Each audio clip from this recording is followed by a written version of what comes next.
And that, in fact, is exactly what it was. The author of those last words, solemnly as a funeral procession, was Osborne Perry Anderson. He was the sole survivor of the raid and the author of the only insider account. And Anderson, I learned, was one of the 5 African Americans who went with Brown to Harpers Ferry, and he was my way into the story. I'd like to get the pictures on the screen. Melissa, can we do that? Yeah, you're gonna do screen share. Okay. Share screen and pull up your PowerPoint. All right, here we go. Okay, I have me and I have the slides, but I don't have to click share. I guess. Yeah. Is to press the green. There we go. Okay. Yeah, you got it. There we go. So there you have the cover with the 5 men, and Osborne Perry Anderson is on the left, and you'll be meeting the other 4 as I go along. So, I was interested. Who were these men, and why were they and their story so old, and yet why were they so new to many? And when I first met Osborne Anderson, he'd been dead for 118 years. It was November 2000, Veterans Day weekend. I was covering the dedication of a plaque in his memory at the National Harmony Cemetery near FedEx Field in Landover. My brief account was buried inside the Metro section. You may have missed it, but it made a lasting impression on me.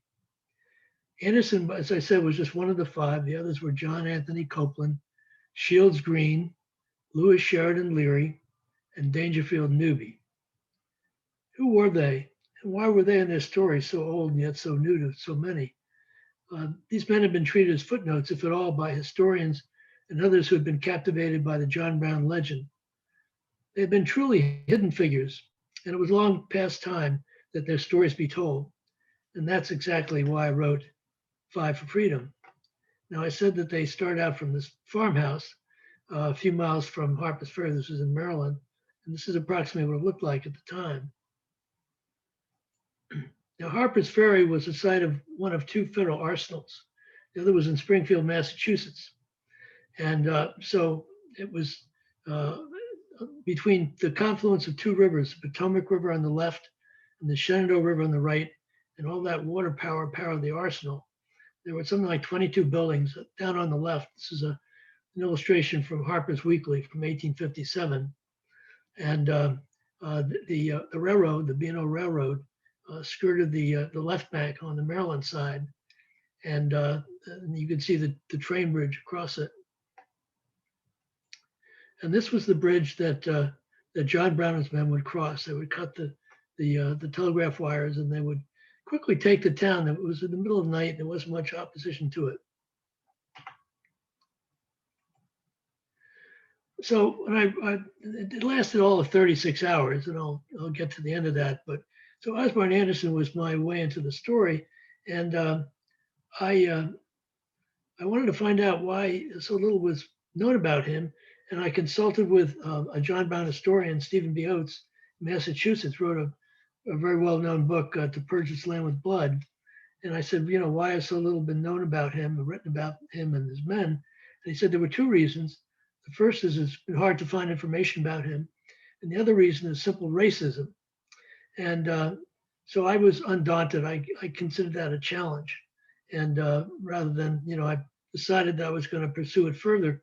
And then in January 2004, I left the Washington Post after 34 years. And one of the first assignments I took on was to do an article for the magazine about Osborne Anderson and go into great depth about him. And in the course of my research, I learned that he was, let's see, scroll down here. He was from Pennsylvania, from Chester County, Pennsylvania. And he was a free man of color. And after the Fugitive Slave Act of 1850, there was a large immigration of free and enslaved African Americans to what was known as Canada West, essentially the area east of Detroit. And among them was the Shadd family from southeastern Pennsylvania, and also originally from Wilmington. And Mary Ann Shadd, who you'll see here, later married a Carey and became Mary Ann Shadd Carey. she was well educated in Friends schools, and she was a teacher. She taught in Wilmington, she taught in Trenton, she taught in Brooklyn, she taught in Camden. And so she and her family went up to Chatham, Ontario, which was actually the center of Afro-Canadian society. Initially, she was right across the river from Detroit. And her whole family went up there, and they were farmers, and she was a teacher, and she taught school, but she also was the first Black female publisher in North America. And she had a newspaper called the Provincial Freeman. And so Osborne Anderson went up there after she did, and he went to work as a farmer on her uncle's farm, but that wasn't really to his liking. So he went to work for Marianne at the Provincial Freeman. He was a sales agent, but he was also a printer, and he wrote some articles for her. And I thought that as I researched the article on Osborne Anderson, I thought that their lives had taken sort of parallel paths. And during the Civil War, she had been a recruiter for the U.S. colored troops, as had Anderson. And after the Civil War, she eventually immigrated to move to Washington, D.C., where she was a very active suffragist and also a principal in elementary school and the first Black female student at Howard University Law School. And Anderson also went to D.C. And I thought that they were very close. And I thought maybe there was more to her relationship than I had known. Some of her papers are at Howard University. So a few years after the article, I went to Howard, to the archives there, and I looked through not a very thick file, but what I found was absolutely nothing about Osborne Anderson. What I did find were letters that she had published in the Provincial Freeman from one of the other five, John Anthony Copeland. He was from Oberlin. He'd actually been a student in 1854 at the prep school at Oberlin College. And his family was originally from North Carolina. They had emigrated in the 1830s. There was actually sort of a wagon train. And what happened was they were free people. And then after the slave rebellion in 1831 in Southern Virginia, a lot of the southern states passed very restrictive laws, including affecting free people of color. And up till then, free Black people in North Carolina could vote. They lost the franchise in 1835. So John Copeland's actually his father's name was John C. Copeland, and the family decided to move north, and with two other families. It's interesting because they had to have letters of transit really from prominent white families in the Raleigh area where they were from. The father actually worked on the state capitol. They were carpenters. So they went up to Ohio, crossed the Ohio River, and they were going to settle in the town right on the river. And they were cautioned, they're slave catchers, and even if you're free, they're going to sell you back into slavery. And they were pointed towards Oberlin, Ohio, which was about 230 miles northeast, not that far from Cleveland.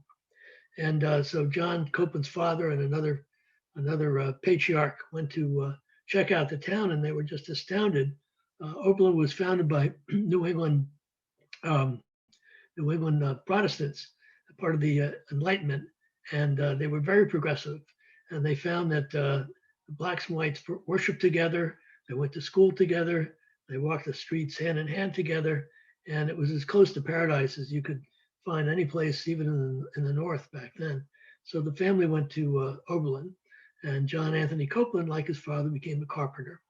And he would be recruited to join John Brown by Lewis Sheridan Leary, another former North Carolinian. I'll get to him in a little bit. Anyway, so he was one of the five men, and he had been captured during the raid on Harpers Ferry.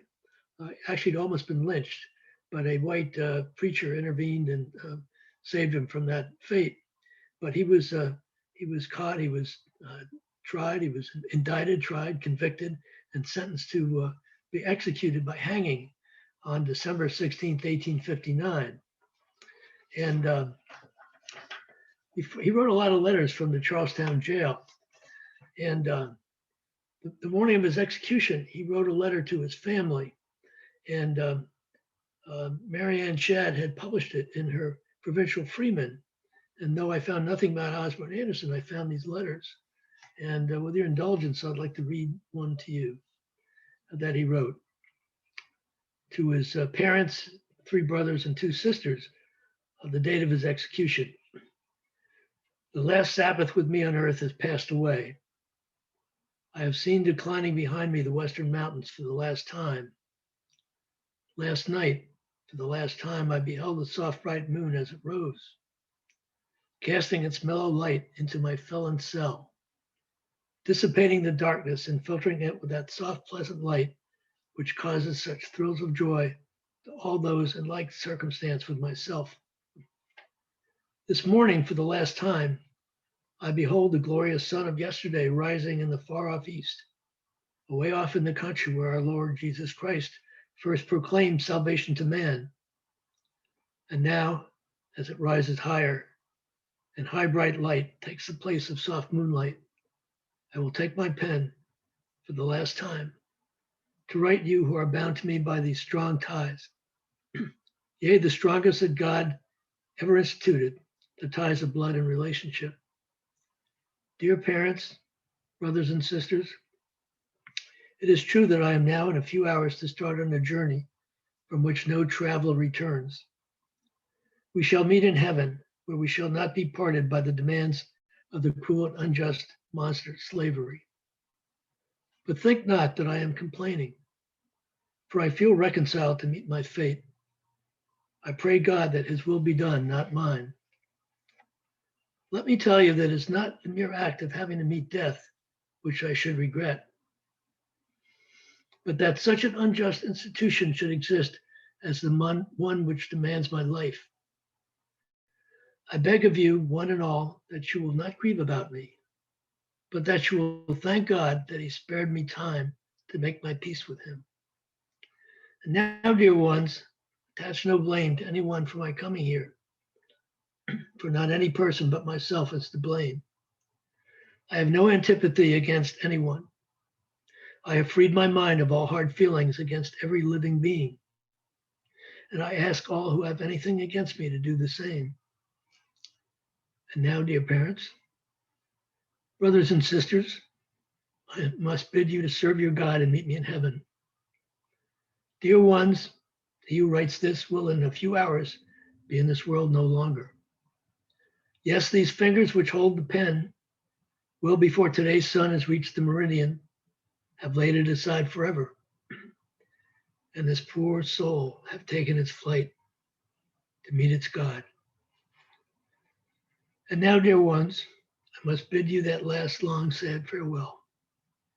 Good day, Father, Mother, Henry, William and Freddie, Sarah and Mary.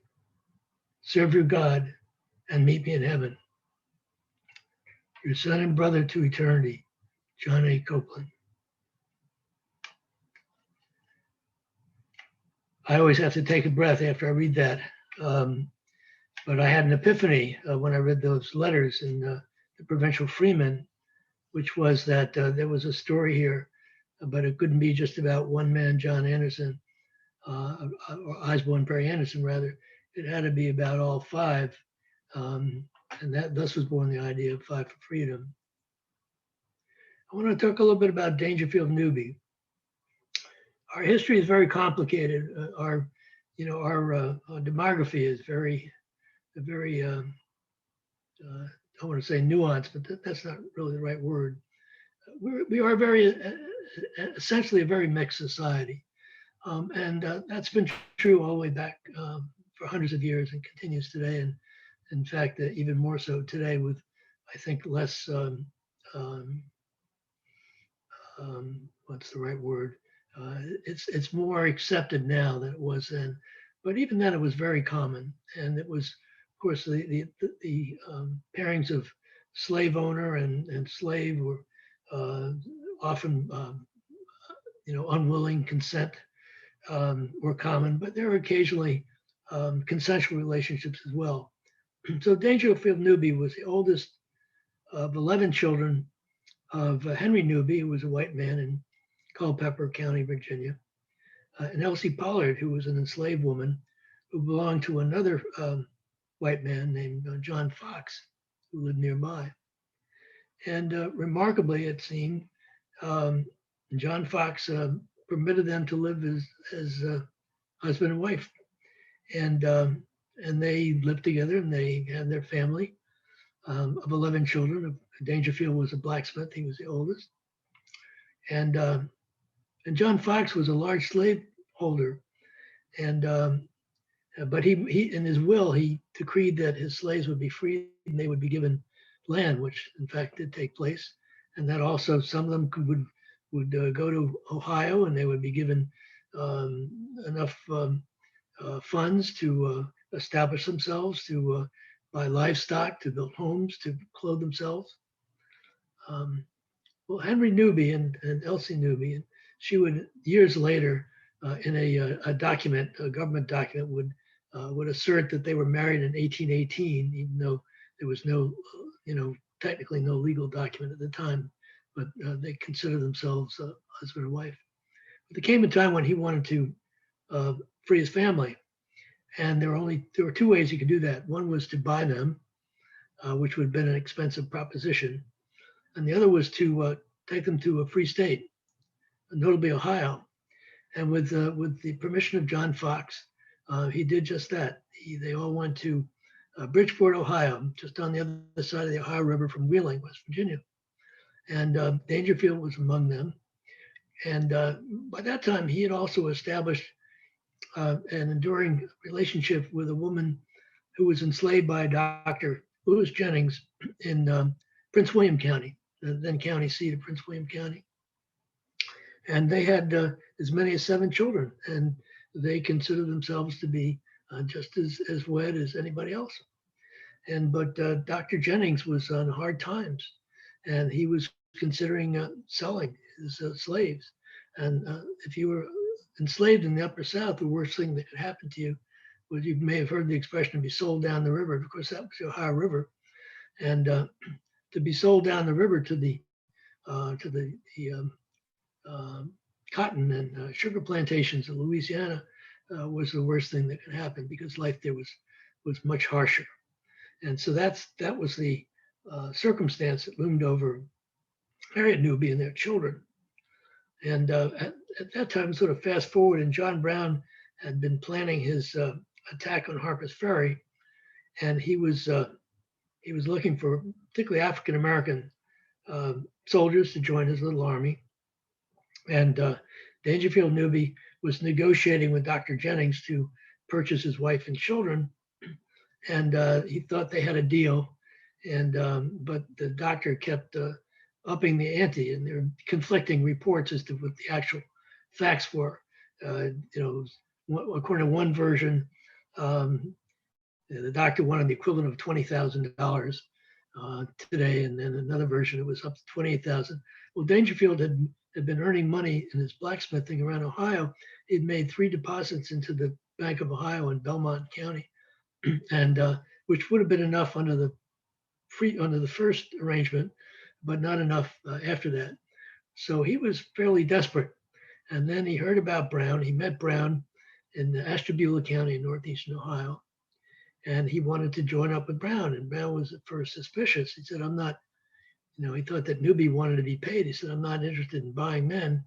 And Newby said that wasn't his intent. He wanted to join Brown so he could liberate his enslaved wife and their children back in Prince William County, Virginia. And, I have to say that there's nothing in the National Museum of African American History and Culture about these 5 men. There's one section about families being separated.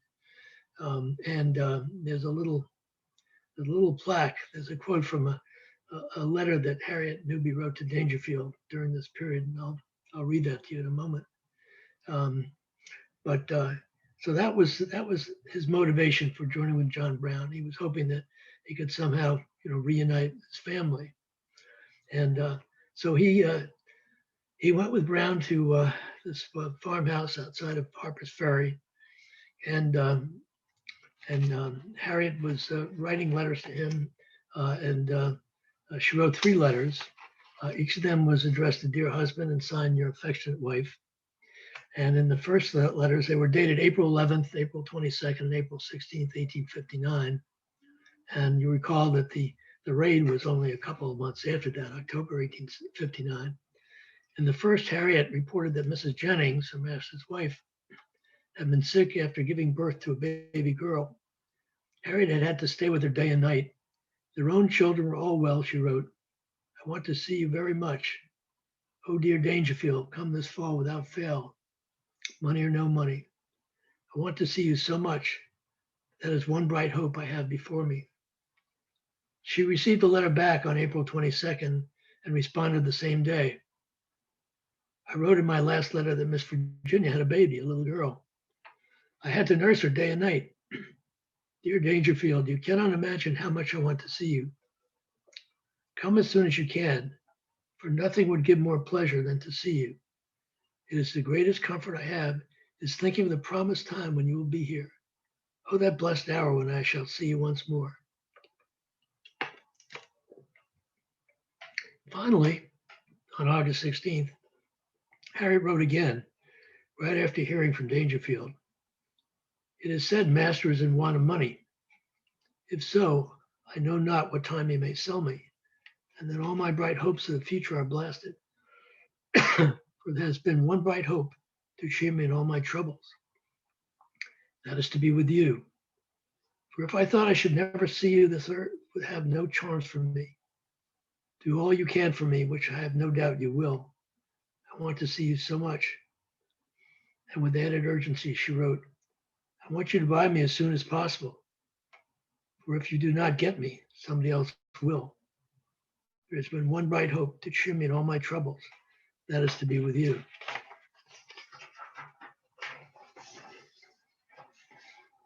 Dangerfield would carry these letters with him to the farmhouse where Brown's raiders would assemble and prepare for their futile assault.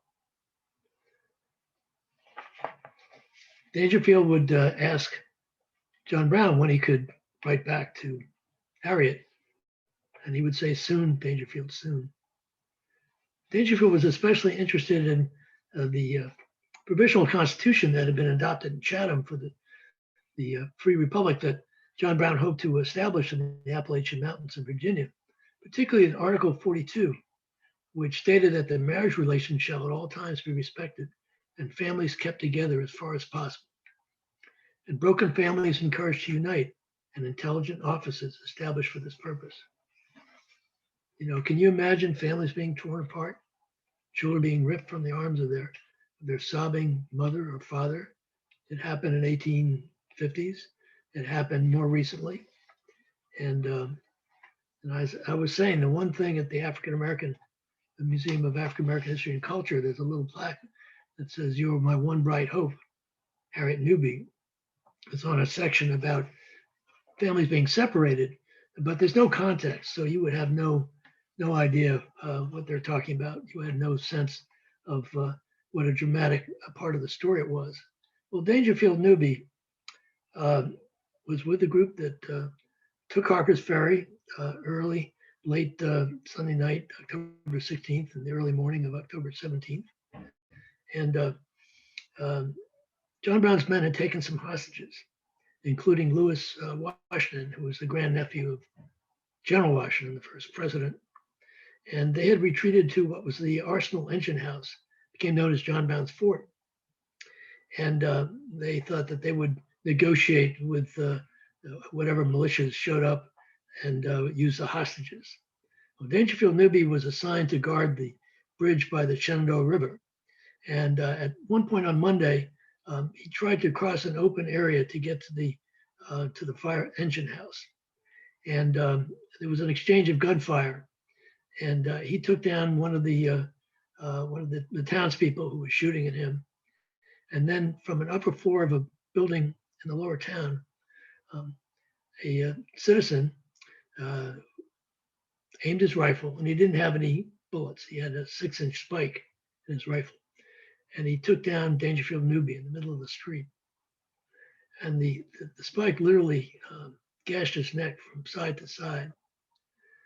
Well, shortly thereafter, as he was lying in agony and dying, irate citizens came up and started hitting with sticks, and then proceeded to dismember him, cutting off his ears for souvenirs, and according to one account, his genitals as well. And then they stepped back, and then the hogs arrived on the scene, and they started rooting around in his body. And if you go to Harpers Ferry, there's a small street, it's called Hog Alley. So you have a sense of the, it's not just a name, there's actually a reason that. Well, Newby's body lay in the pavement for a day and a half before his remains were removed from the street. Sadly, Harriet and her children were sold south to a plantation in Louisiana. Pretty early in the war, the Union occupied a lot of Louisiana, and she wound up in a camp for what were called contrabands. They were former slaves that found their way into the U.S. Army troops. And there she met a member of the U.S. colored troops named William Johnson. He was from Berkeley County, West Virginia. Then West Virginia is now West Virginia, then it was Virginia. And so that was her second husband. And she and her children with Dangerfield and the children she had with her second husband returned to this area, settled in Fairfax near Mount Vernon, where she had some more children. She died in 1884, and there were still descendants of Dangerfield Newby in the Washington metropolitan area and beyond. And I'll get to beyond in a minute.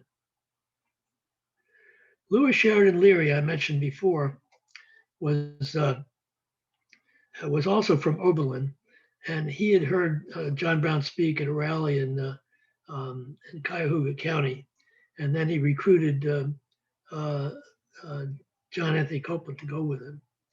And he had married a woman who was a student at Oberlin College. Oberlin was the first integrated and co-ed college in America. She was also originally from North Carolina. They had a baby girl, an infant girl. And when Copeland left, he told his family that he was going to another county to teach. Leary didn't really tell him anything. He just kind of left. Now, he was sort of a devil-may-care individual. His family was from Fayetteville, North Carolina, further south. The Learys and the Copelands did not know each other. And his father was a harness maker and well-to-do. His family were free people of color. Incidentally, they also owned slaves. And his older sister, Henrietta, who lived into the 20th century, recalled that she was as much in high society as a free person of color could be during that time and place. And she was going to a wedding and she was carrying a box of flowers. And her mother instructed her, said, don't you carry those box of flowers, have one of the niggers do it. So that gives you a sense of how things were down there. So at one point, Leary saw a slave master whipping an enslaved person, and he intervened, and he started beating up the slaveholder. And his father advised him to get out of town very quickly, which he did. And he and his father were estranged thereafter. He never went back, and his father never communicated with him after that. So, but he just left, and his wife didn't know what happened to him until he was fatally shot, mortally wounded as he was seeking to escape across the Shenandoah River. And he died several hours later. And then his wife learned of his fate. Now, she would remarry another individual from Oberlin named Charles Langston. And they would move with the daughter that she had with Lewis to Kansas, where they had other children. And in fact, she would be the grandmother of Harlem Renaissance poet Langston Hughes. And she lived, as I say, she lived into the 20th century. Now, Shields Green is the mystery man among the five. And for a long time, it was believed that he was an escaped slave from the Charleston area. And that he had somehow managed to get on a ship in Charleston Harbor and come north, probably to the textile mills of New England. There's one account that he got off the ship at New York, but none of it's confirmed. Eventually, and also that he went to Chatham, Ontario, but that's not really confirmed either. Eventually, he wound up in the house of Frederick Douglass in Rochester. And it was there that he met John Brown and learned a little of his plans. But he claimed to have been descended from African royalty. And he had a nickname, which was Emperor. And he had a business card when he was living in the home of Frederick Douglass. He was a clothes cleaner. And his business card said Shields Green, Emperor. So there we learned about Brown's plan in general. And Brown met him and he was impressed. So when Brown was organizing his raid on Harpers Ferry, he obviously wanted high-profile African Americans to, lend more legitimacy to his effort. So he contacted Douglass in Rochester, and he asked him to come down and meet him at an abandoned quarry outside of Chambersburg, Pennsylvania. And he asked him to bring Shields Green with him. And so they did. They met in August 1859 at this abandoned quarry, and they spent the whole weekend where Brown really laid out his plan in great detail. And Frederick Douglass didn't think the plan would work. And he warned John Brown, he said, "You are walking into a perfect steel trap from which you will never emerge alive." And as he turned to go back to Rochester, he looked at Shields Green. He said, "What do you want to do, Shields?" He said, "I think I'll go with the old man." So he did. He went to him with him to Harpers Ferry. He was captured along with John Brown and Copeland and two of the white raiders. They were indicted, tried, convicted, and executed Shields Green on the same day in the same scaffold as John Anthony Copeland. Now there was a request from John Copeland's family back in Oberlin to retrieve his remains so he could have a decent memorial service. And he wrote to Governor Wise in Virginia, and Governor Wise said, "You cannot come. You can send a white man." So Professor James Monroe from Oberlin sought to retrieve the remains of John Copeland. And I got it. Pardon me? We're still going here. I can speed this up if you think we're. No, I think he didn't know he was muted, unmuted. Sorry. Okay. All right. So anyway, Professor Monroe went to the Medical College of Virginia. They had received the remains of Copeland and Green, and he thought he had it all worked out. But the students had another idea, and they had sequestered John Copeland, and he went home empty-handed. And so they had a memorial service without the remains of John Copeland. Now, Frederick Douglass continued to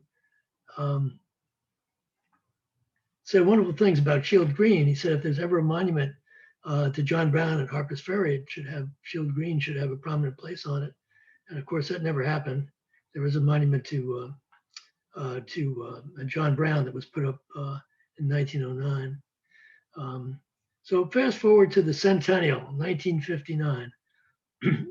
Now I looked at 150 black and white photographs that the Park Service had taken, and I didn't see one person of color. The time was fraught. It was on the verge of the cusp of the civil rights revolution of the 1960s. And this was the South. It was segregated. And it was also on the cusp of the Civil War centennial, which was being commemorated throughout the South, really by reviving the lost cause and how noble it was. And so when they had this commemoration, can really call it a celebration, John Brown was very much portrayed as a villain.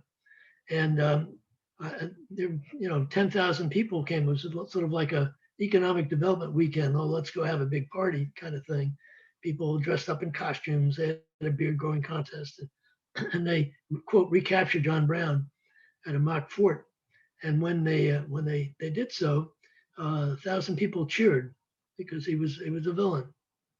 And the fact that there were no black faces among the 150 photographs that I looked at was very telling. So let's fast forward to 2009, the sesquicentennial of the John Brown raid. And well, of course, in 1959, the five for freedom weren't even mentioned at all. They were just not on the radar. But 2009, things were different. America had its first African-American president, and a number of the Park Service had changed, and great efforts were made to contact descendants, and many descendants of Osborne Anderson and John Anthony Copeland, and others arrived. Louis Leary. The only person they couldn't find any descendants for was Shield Green, sort of a mystery man still. Although some recent scholarship has been done that suggests that perhaps he wasn't an escaped slave, perhaps he was a freeborn person. And but it's still somewhat speculative. Anyway, one of the Park Service people were very generous to me and giving me contacts of the descendants, and I wanted to see what happened to the descendants of the raiders. And some of them actually served in the Civil War. One died in fighting in the U.S. colored troops outside of Richmond. But scroll down a few generations, and it's a the 21st century. And one of the names I was given was a man named Ashton Robinson. And Ashton Robinson III is a descendant of Dangerfield Newby. And here's a man who lives off the grid, 2 miles off the pavement, outside of tiny Cannonville, Utah. And he was in both his parents had gone to segregated Dunbar High School in DC, but they were fair-skinned, and they married, they moved to Connecticut, they passed for white. So neither he nor his sister knew they're African-American. He found out when he was in his mid-40s, and his half-brother was doing some research and found the letter B next to his grandfather's name in the 1920 census. And he called his mother, said, "What's this all about?" She didn't want to tell him. It actually had, decades and layers of lies. She said she'd gone to Wilson Teachers College, which was a white teachers college in DC, but she'd gone to Miners Teachers College. All he remembered was a dark-skinned man bouncing him on his knee when he was a toddler, and his name was Brunswick. And his mother said, "Oh, he's a friend of your father." Well, it turned out that he was his uncle, married to his mom's sister, Rita. He wouldn't know that for years. So he started consulting the Mormon genealogist. He was living in Nevada at the time, and did all this research. This was before the internet, and discovered this tremendous trail of evidence, court records, and learned about Henry Newby and Elsie Newby and their move to Ohio. And so I was able to contact him, and he was very forthcoming. And I thought, well, I have to go spend some time with him. So my wife and I went out to Utah and spent 4 days with Ashton and Ellen Robinson. And he had worked for the government as a hunter. He'd been hunting the animals that preyed on sheep and cattle. And then he retired, and he was just, kind of hanging out. So I knew the story, but I wanted to hear from him firsthand. So we sat on his couch looking at the Bryce Canyon Range, 20 miles in the distance, and he starts telling me the story again. And he said, I called my mother, and she said, "Call your Aunt Agnes." And I called my Aunt Agnes, and he said, and she spilled the beans that, that he had African-American heritage that he didn't know about. And as he was telling me the story, he started sobbing. And it really sort of brought home to me that, what this book is all about, that here's a man dealing with existential questions. Who am I? What am I? Where do I fit in this, in the United States of America, in the 21st century? And he's at peace with his heritage and proud of it, but it's something that he didn't know about for years. And small irony, Brunswick Brandon was a well-known cartoonist. He had the first nationally syndicated a cartoon strip with African-American character Luther. Some of you may remember that from the Post. And he had gone to Armstrong High School in DC. And my next door neighbor recently passed at 92, a retired professor from Howard, was Brunswick's best friend. So I went to tell him about the story I was working on. He said, he went to his bookcase and pulled out his Brunswick Brandon file. To make things even more strange in a way, that Brumsick had a younger brother, 20 years younger, named Ivan Brandon, who was a friend of mine, who I worked with at the Washington Post back in the early 70s. And we reunited over this amazing story. So here we are back at Harpers Ferry. So this is a story without an ending, a journey that's far from complete. As a Park Service ranger told me, this is not a story of the past. This is a story from the past that is relevant to the present. We see the relevance every day in the news headlines as race and color continue to divide and define us in insidious, often horrific ways. White supremacist violence continues, from so-called Proud Boys tearing down Black Lives Matter banners from Black churches in the nation's capital, to white police officers fatally shooting Black citizens with no remorse or consequences. Here's what former New Orleans Mayor Mitch Landrieu, a white Southerner, said in an interview with the New York Times. It is essential, if we really want to move forward, that we do so together. We cannot do that unless we deal forthrightly with the issue of race. And unless and until we do that, we're never going to reach that aspirational moment where out of many we are one. And that is the conclusion I came to after researching and writing Five for Freedom. In order to overcome our past, we must do more than just acknowledge it. We must own it, all of it and all of us. We find it hard to confront our past because it is so ugly, writes Ty Seduli, author of the new book, Robert E. Lee and Me, A Southerner's Reckoning with the Myth of the Lost Cause. But the alternative to ignoring our racist history is creating a racist future. To me, that's the essential lesson and legacy of Osborne Perry Anderson, John Anthony Copeland, Shields Green, Lewis Leary, and Dangerfield Newby. They died to make us free, but the struggle continues. Thank you for listening.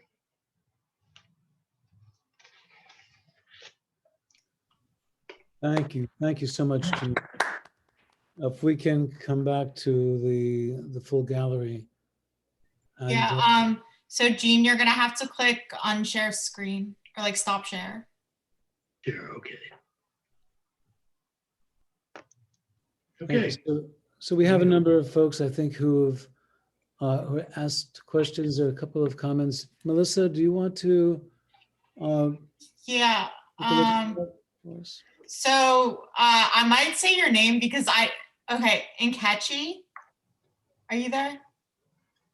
I didn't quite understand how to phrase your question. So do you mind unmuting yourself and asking it to Mr. Meyer? Yes, thank you. First of all, thank you so very much for this presentation. I agree, there's hardly no information out there on these five, so I really appreciate that.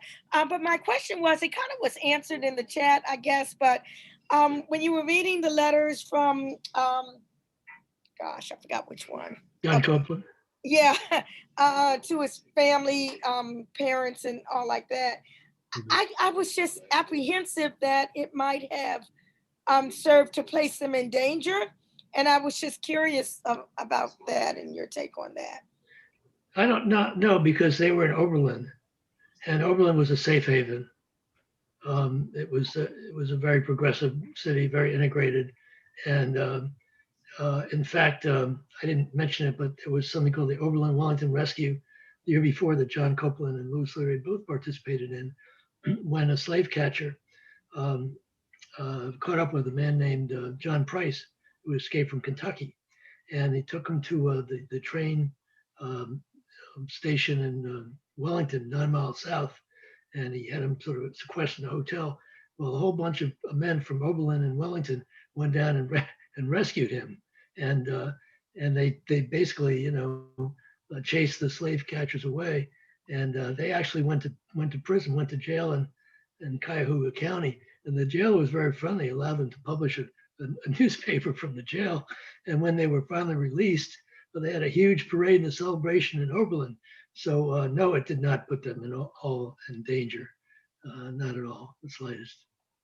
And so thank you. So I guess it does depend on where you are, because when Emmett Till was murdered and, his great uncle had to leave but this was Mississippi, but this was in the 1950s, but had to leave, town. So yeah, That was Mississippi. yeah. Yeah. Thank you. Thank you for your question. So there weren't other questions typed into the chat. So if someone has a question, they can like unmute themselves, I guess. Mhm. Oh, okay, here's another one. Were any African Americans who lived in Brown's home in the Adirondacks involved in planning the attack? The answer to that is no, actually. No, the 5 that I mentioned all came from different places, and the remains wound up at the Mount Alba place in the Adirondacks where John Brown had a farm, and there's a monument there, and they were buried there. But they actually had been buried in a shallow grave, half-mile up the Shenandoah River. And then in the 1890s, a man named Featherstone Haw, who was sort of a John Brown fanatic, I guess you'd say, fan collector, unearthed the remains, and he and his assistants took them up to, got them up to the Adirondacks, to Essex County, where they were reburied with much fanfare. And but no, nobody came from that farm to join the raid. A question. Can you hear me? Yeah. Thank you. My question is, Gene, first of all, congratulations. And if you could please address the issue of the relationship between Frederick Douglass and John Brown. Specifically, did John Brown ask Frederick Douglass to join him in the raid? Yes, he did. That was the whole purpose of that meeting they had outside the quarry in Chambersburg. And Frederick Douglass would later say that he thought it wasn't going to work, but he later attributed either to his cautious nature or to his own cowardice. But there was correspondence between Brown and Frederick Douglass that the Federals found in the farmhouse after the raid. So a warrant was put out for Frederick Douglass, and Governor Wise actually sent a deputy up to Rochester to try to apprehend him. Douglass had gone, knew he was being sought after, and he went to Canada West, and they went to England. And things had sort of blown over. Then he came back. You think that's a fair characterization of Frederick Douglass, that he was actually a coward to not join the raid? I wouldn't characterize it. I mean, that was his own self-assessment, and I don't. I wouldn't judge him. He didn't discourage Brown, did he? Did he say, "Hey, this will never work"? Well, he did. He said you're walking into a steel trap from which you'll never emerge alive. Okay, yeah, I heard that quote while you were reading. I missed it. So he did try to discourage him. He just didn't think it would work. Yeah, it's an interesting dynamic. It's an interesting question. Thank you. It's an interesting dynamic because that same dynamic exists today. What should a man do, especially a Black man, do to defend himself and seek his freedom? And you have at least two different camps. You have the one camp that's very much publicized and nonviolent. And you have the other camp that says, well, we must do something. Especially nowadays, you hear a lot of Black people in general, especially Black men, and they've been having this conversation among themselves for decades, that, hey, we're ready. We're ready to do something. We're ready to do something. We're ready to do something. We're ready to do something.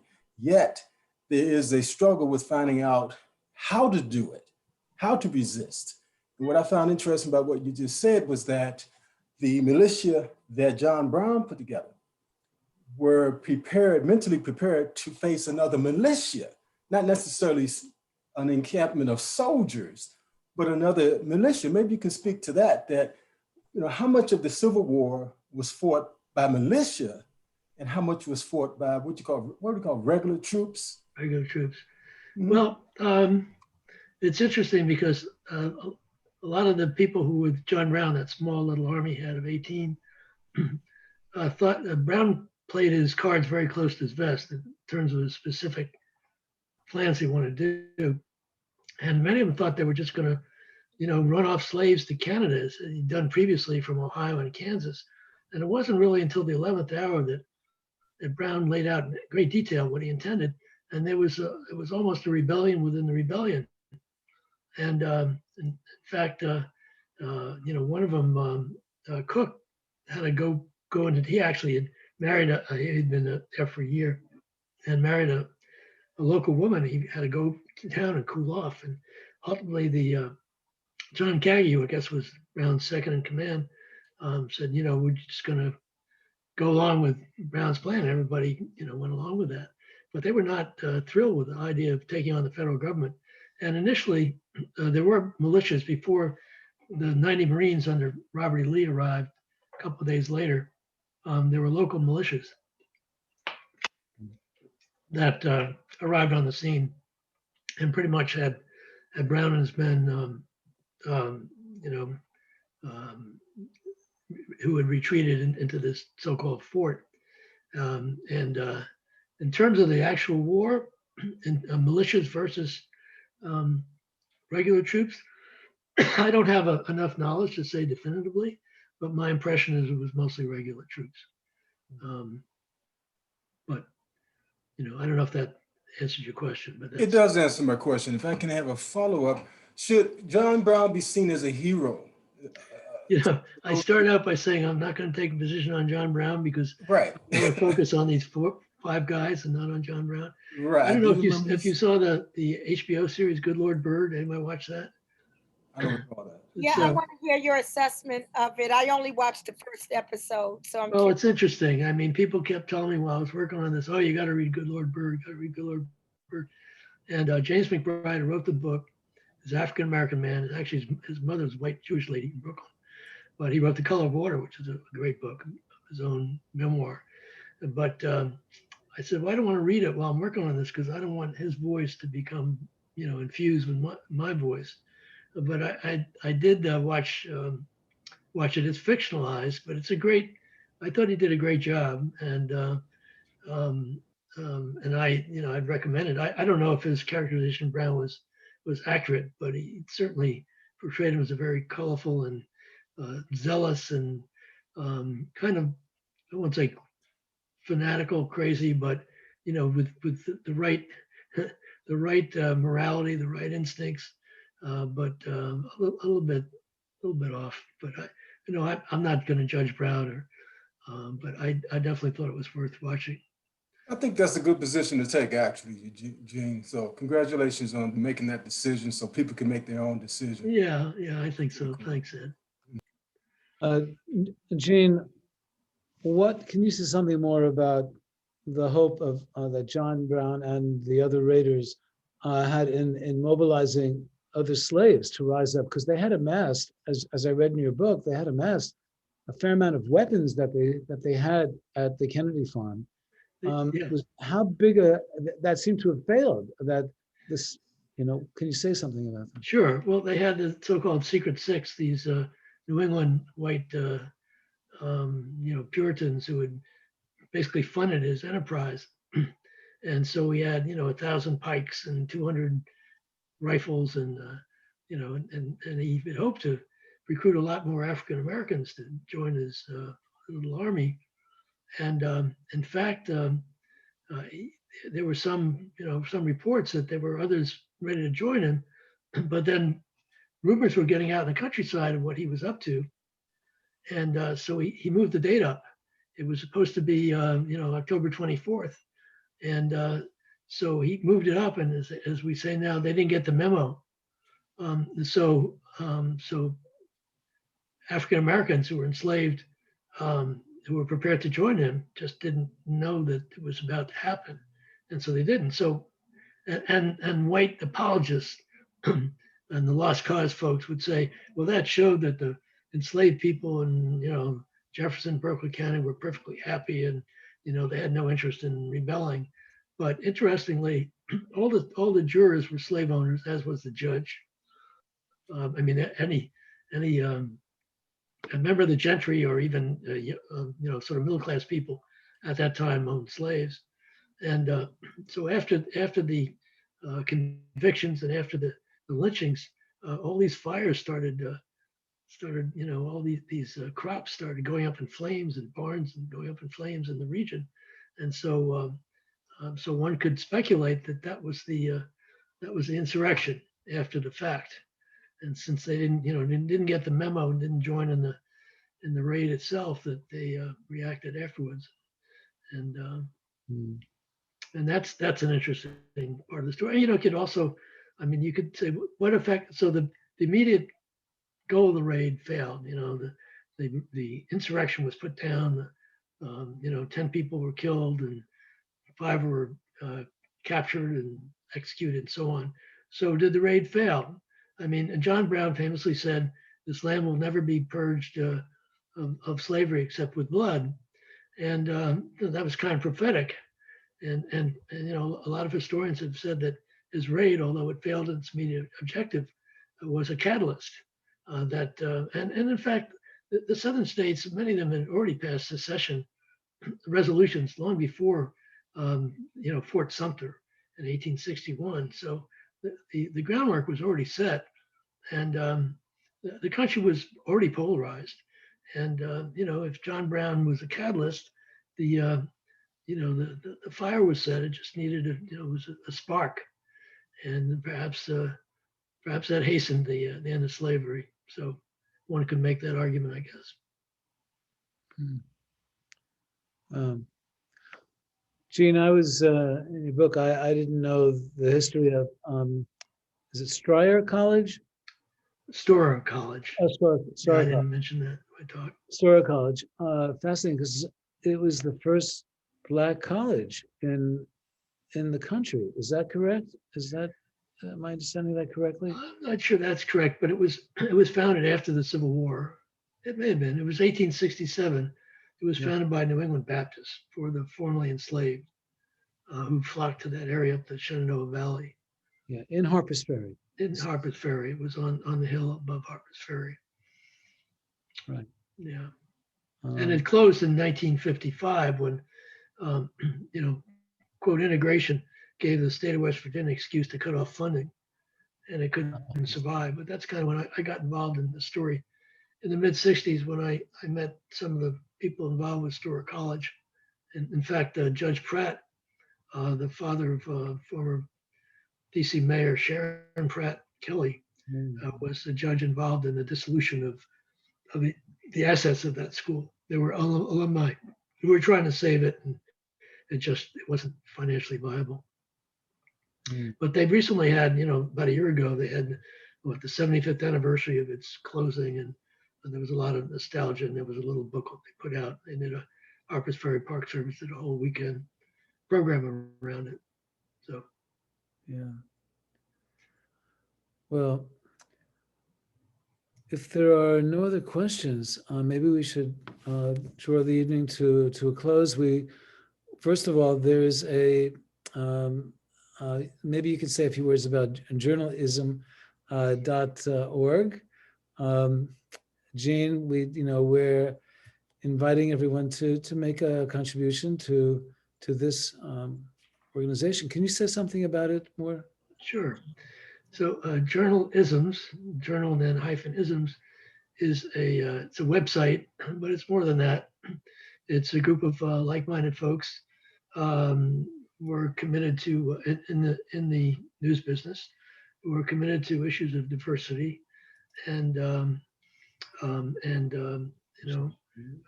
racial equity in the news business. And there's a website, journalisms.com. Former post colleague of mine, Richard Prince, started, and he writes a lot of stories every day. He really covers the beat, as it were. And we have these journalism roundtables about once a month.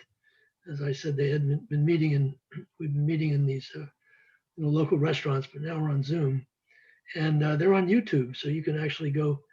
And we've had tremendous guests.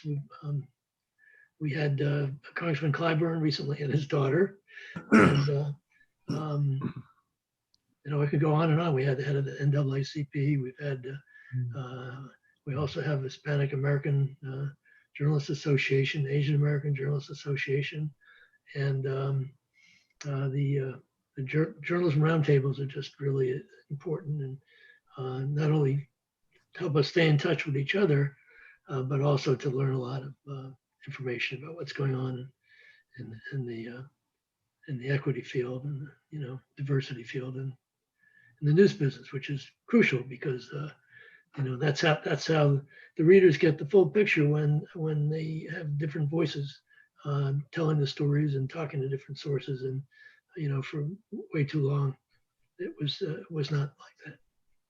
So I'm happy and proud to support journalism. It is a nonprofit. It's a 501c3, and feel free to make a contribution. I think journal Yeah, slash. thank you. And also, please order the book. It will change you. I believe as it did me. When I went up to Harpers Ferry with my wife Diane, Harpers Ferry had all new meaning, and also the changes over time. Today, Harpers Ferry is of course very different city or town than it was then, and it contains so much of of our history, and it's so close. I have an email. It's so close. Perhaps we could close. I was thinking of closing with a song. I'd like to join along, although we're not going to be singing in sync. We Shall Not Be Moved, which is not really from that exact period. That song, We Shall Not Be Moved, is later on. It was written later on, but I thought it would be important to remember the five who fought with John Brown, 5 African Americans. We shall not be moved. We shall not be moved, just like a tree that's standing by the water. We shall not be moved on the road to freedom. We shall not be moved. We shall not be moved, just like a tree that's standing by the water. We shall not be moved. Well, I'm on my way to heaven. We shall not be moved. On my way to heaven. Heaven. We shall not be moved, just like a tree that's standing by the waterside. We shall not be be moved.